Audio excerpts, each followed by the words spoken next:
semuanya, kami dari kelompok 5 akan menjelaskan tentang sosiometri. Happy watching! Apa sih yang dimaksud dengan sosiometri? Sosiometri merupakan cara untuk mengukur tingkat ketertarikan antara individu yang satu dengan individu yang lainnya. Sosiometri juga merupakan suatu metode untuk memperoleh data tentang hubungan sosial dalam suatu kelompok yang berukuran kecil hingga sedang, berdasarkan preferensi pribadi antara anggota kelompoknya.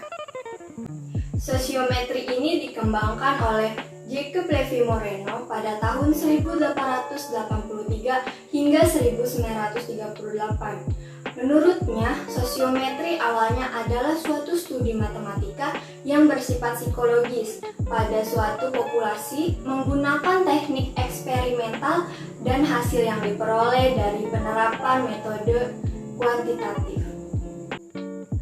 Selanjutnya, kita akan membahas tentang 3 jenis angket yang ada pada sosiometri. Yang pertama yaitu tipe skala bertingkat. Pada tipe ini, pernyataan disusun secara bertingkat dan dimulai dari orang yang paling dekat dengan konseli hingga orang yang paling jauh dengan konseli. Contoh pertanyaan dari tipe skala bertingkat yaitu, saya sangat menyenangi teman ini. Saya senang bersama-sama dengannya. Jika saya memiliki masalah, saya meminta bantuan kepada dia. Dan sebaliknya, saya pun siap membantu dia. Nama teman tersebut adalah... Selanjutnya, pertanyaan tentang teman yang tidak begitu dekat hingga teman yang tidak disukai oleh konseli. Yang kedua yaitu tipe siapa dia. Pada tipe ini akan disediakan pernyataan sifat-sifat individu, sebagian pertanyaan mengungkapkan sifat yang positif dan ada juga yang negatif. Setiap konseli memilih temannya yang cocok dengan pernyataan-pernyataan tersebut. Contoh pertanyaan dari tipe siapa dia yaitu, dalam kelas ini ada teman yang dapat bekerja sama dengan semua orang. Ia bekerja dengan giat dan bertanggung jawab dalam segala hal. Dia adalah...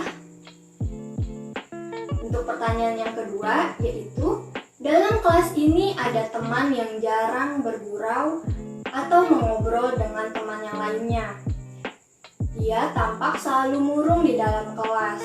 Dia adalah... Yang ketiga yaitu tipe nominatif. Pada tipe ini, setiap individu dalam kelompok akan ditanya siapa saja teman yang disenangi atau tidak disenangi dalam pola hubungan tertentu. Pilihan ditulis secara berurutan dari yang paling disenangi dan seterusnya. Contoh pertanyaan dari tipe nominatif yaitu, kamu senang bermain dengan siapa? Siapa teman terbaikmu? Dan ketika kamu butuh bantuan, siapa teman yang akan kamu mintai pertolongan? Langkah membuat angket sosiometri. Sebelum memulai, konselor harus menyiapkan alatnya terlebih dahulu. Yang pertama, menetapkan tujuan penggunaan angket sosiometri agar konselor tahu tipe sosiometri apa yang akan digunakan. Bila tujuannya menetapkan pemilihan kelompok berdasarkan kedekatan, maka menggunakan tipe skala bertingkat. Namun, jika menentukan kelompok berdasarkan karakteristik pribadi, maka tipe yang digunakan adalah tipe siapa dia. Yang kedua, langkah selanjutnya adalah menyusun angket berdasarkan tipe yang ditetapkan sesuai dengan tujuan pelaksanaannya. Jika menggunakan tipe siapa dia, maka konselor harus menetapkan pernyataan sesuai dengan data yang dikumpulkan dari konseli.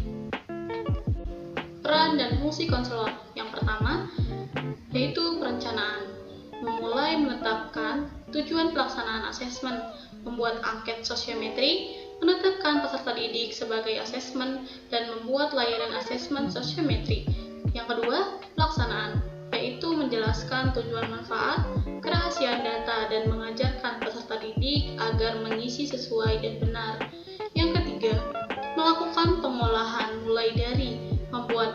evaluasi, sosiogram, menghitung indeks pemilihan, dan melakukan analisis.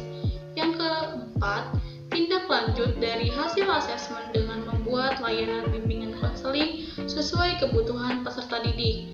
Kelebihan dan kekurangan dari sosiometri. Kelebihan dari sosiometri dapat memberikan peluang kepada konselor untuk melakukan beberapa bimbingan untuk memperbaiki hubungan konseli dengan kelompoknya. Antara lain untuk upaya yang pertama, memperbaiki hubungan sosial kelompok, yang kedua, memperbaiki penyesuaian sosial individu, yang ketiga, mempelajari akibat proses pendidikan di sekolah dengan hubungan sosial peserta didik, yang keempat, mempelajari mutu kepemimpinan dari berbagai sumber, dan yang terakhir, yang kelima, menentukan norma pergaulan kelompok yang ingin peserta didik inginkan. Kekurangan dari sosiometri.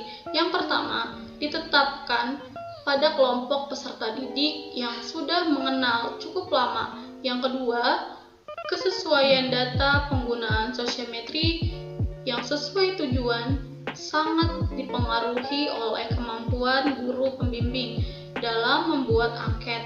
Yang ketiga, peserta didik memilih kelompok hanya berdasarkan rasa empati dan antipasti. Sekian yang dapat kami sampaikan. Terima kasih.